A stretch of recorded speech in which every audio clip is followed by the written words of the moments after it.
Hello बच्चों, let's have a look at this question which says which of the following configuration represents atoms of element having a large difference between first and the second ionization energy. Okay तो options में हमें different electronic configurations provided है। हमें find out करना है कि कौन से इलेक्ट्रॉनिक कॉन्फ़िगरेशन ऐसी है जिसमें उसके first and second ionization energy में बहुत ज़्यादा डिफरेंस होगा। Okay so the key concept here is ionization energy. पहले हम आयनाइजेशन एनर्जी समझ लेते हैं क्या होता है। तो अगर हम सिंपल टर्म्स में बात करें तो ionization energy is the energy that is required to remove an electron from an isolated gaseous atom. Okay तो अगर किसी एटम के आइसोलेटेड गैसियस एटम के ग्राउंड स्टेट में से हम एक इलेक्ट्रॉन को रिमूव करें, उसके लिए जो हमें एनर्जी प्रोवाइड करनी होगी that is known as ionization energy.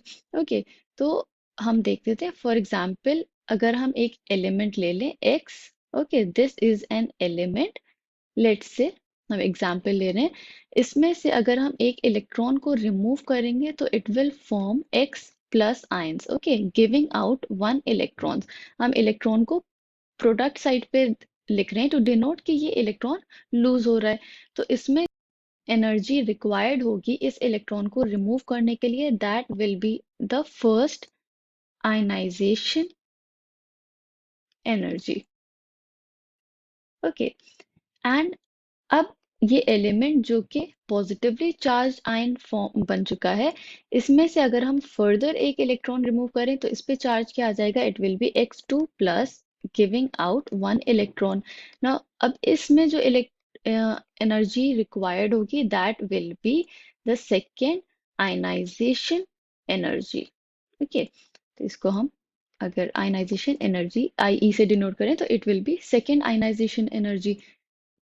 Okay तो अब हमें ये समझना होगा कि जब एक एलिमेंट था उसमें से हमने एक इलेक्ट्रॉन रिमूव किया, वो फर्स्ट आयनाइजेशन एनर्जी थी जो एनर्जी रिक्वायर्ड हुई। उसके बाद जो केटायन फॉर्म हुआ है, दिस केटायन अब जो इसमें वैलेंस इलेक्ट्रॉन है that experiences more nuclear hold. Okay एक इलेक्ट्रॉन लेस हुआ, ये केटायन फॉर्म हुआ, अब इस पे न्यूक्लियर होल्ड ज्यादा है। इसमें से जब हम फर्दर इलेक्ट्रॉन रिमूव करेंगे तो सेकेंड आयनाइजेशन एनर्जी हमें ज्यादा प्रोवाइड करनी होगी। And if the cation formed if the cation formed has a stable electronic configuration, अगर जो केटायन फॉर्म हुआ है एक इलेक्ट्रॉन के रिमूवल पे, उसके जो इलेक्ट्रॉनिक कॉन्फ़िगरेशन है वो एक स्टेबल इलेक्ट्रॉनिक कॉन्फ़िगरेशन है, देन जो सेकेंड आयनाइजेशन एनर्जी है that will B high. Okay because एक स्टेबल इलेक्ट्रॉनिक कॉन्फ़िगरेशन में से इलेक्ट्रॉन को रिमूव करने के लिए हमें ज्यादा एनर्जी प्रोवाइड करनी होगी। अब हम ऑप्शंस में देख लेते हैं जो हमें इलेक्ट्रॉनिक कॉन्फ़िगरेशंस गिवन है। तो first is 1s2 2s2 2p4। Okay तो इसमें से अगर हम इस इलेक्ट्रॉनिक कॉन्फ़िगरेशन में से हम एक इलेक्ट्रॉन को रिमूव करेंगे, then we will get 1s2 2s2 2p3। Okay अब अगर हम देखें तो ये जो हमें 2p3 मिला है, p ऑर्बिटल में टोटल 6 इलेक्ट्रॉन्स अकोमोडेट हो सकते हैं, and p orbital this denote a half filled orbital. Okay so this is a half filled orbital, इसमें से इलेक्ट्रॉन को रिमूव करने के लिए हमें ज्यादा एनर्जी प्रोवाइड करनी होगी, बिकॉज जो हाफ स्टेबल ऑर्बिटल हो हाफ फिल्ड इलेक्ट्रॉनिक ऑर्बिटल्स होते हैं या फिर कंप्लीटली फिल्ड ऑर्बिटल्स होते हैं, वो स्टेबल होते हैं, तो it will require more energy to remove an electron from this orbital. अब हम सेकेंड ऑप्शन देख लेते हैं, 1s2 2s2 2p6। ओके, तो इसमें से जब हम एक इलेक्ट्रॉन रिमूव करेंगे तो it will form 1s2 2s2 2p5।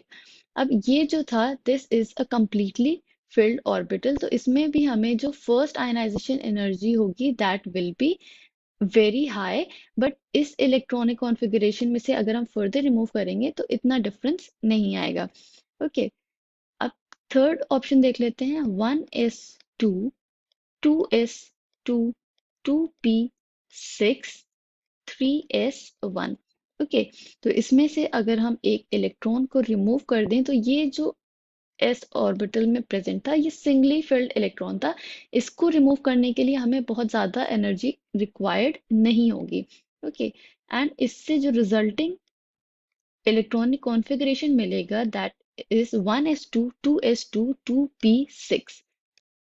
ये जो इलेक्ट्रॉनिक कॉन्फ़िगरेशन हमें मिली है, this is of a noble gas.